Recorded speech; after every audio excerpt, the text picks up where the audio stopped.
Hello बच्चों, चलिए प्रश्न देखते हैं। लैंगिक जनन मुकुलन द्वारा होता है। अमीबा, यीस्ट, प्लाज्मोडियम या लेशमानिया। आइए जानते हैं हमारे प्रश्न की मुख्य अवधारणा।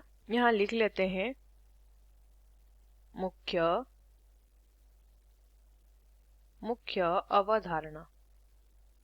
हमारे प्रश्न की मुख्य अवधारणा यहाँ पर संबंधित है अलैंगिक जनन से। किसके विषय में पूछा गया है प्रश्न? अलैंगिक जनन। ठीक है, अब देखिए अलैंगिक जनन जो होता है, अलैंगिक जनन ये जनन का वो प्रकार है जिसमें कि एक ही जीव अपने शरीर द्वारा क्या कर लेता है, संतति उत्पन्न कर लेता है। यहाँ पे दो जीवों की आवश्यकता नहीं होती है, कोई निषेचन की आवश्यकता नहीं होती है। ये अलैंगिक जनन होता है, एक ही जीव के शरीर पर हुई किसी भी कायिक वृद्धि या उसके शरीर की कोशिकाओं द्वारा क्या कर लेता है, वो नया जीव बना लेता है, संतति उत्पन्न कर लेता है। इस जनन को अलैंगिक जनन कहते हैं। अब अलैंगिक जनन का एक प्रकार प्रश्न में दिया है मुकुलन। ये किसमें होता है? तो उदाहरण से समझते हैं। मुकुलन होता है यीस्ट में। देखिए, इस प्रकार से एक यीस्ट कोशिका होती है। मान लीजिए ये क्या है, ये एक यीस्ट है। तो इस यीस्ट कोशिका में जब अलैंगिक जनन होता है तो इस यीस्ट के शरीर से क्या होता है, एक मुकुल का निर्माण होने लग जाता है। ठीक है, इस प्रकार से इसका जो केंद्रक है वो इस प्रकार से लंबा होना शुरू कर देता है, इस प्रकार से।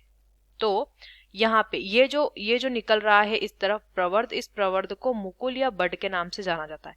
ठीक है, धीरे धीरे ये जो मुकुल होता है ये इस तरीके से यीस्ट से अलग होना शुरू कर देता है, यानी कि इसका एक जो केंद्रक है वो यहाँ पर और केंद्रक कुछ यहाँ पर बच जाता है, केंद्रक विभाजित हो जाता है। तो इस तरीके से यहाँ पे एक मुकुल जब बनता है तो इस यीस्ट में 1, 2 और 3 इस प्रकार से क्या होता है, यहाँ पे एक से ज्यादा मुकुल का निर्माण यहाँ पर हो जाता है। ठीक है, मुकुल में वृद्धि हो जाती है और श्रृंखला बन जाती है मुकुलों की, इस प्रकार श्रृंखला।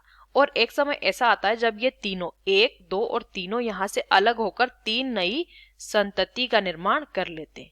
इस प्रक्रिया को कहते हैं मुकुलन और ये यीस्ट में होती है। तो पहला दिया अमीबा, अमीबा में द्विखंडन होता है, यीस्ट में मुकुलन होता है, सही है।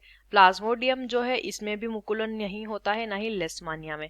तो हमारा जो विकल्प बी है वो सही हो जाता है। हमारे प्रश्न का उत्तर। आशा करते हैं आपको इस प्रश्न का उत्तर समझ आया होगा। धन्यवाद।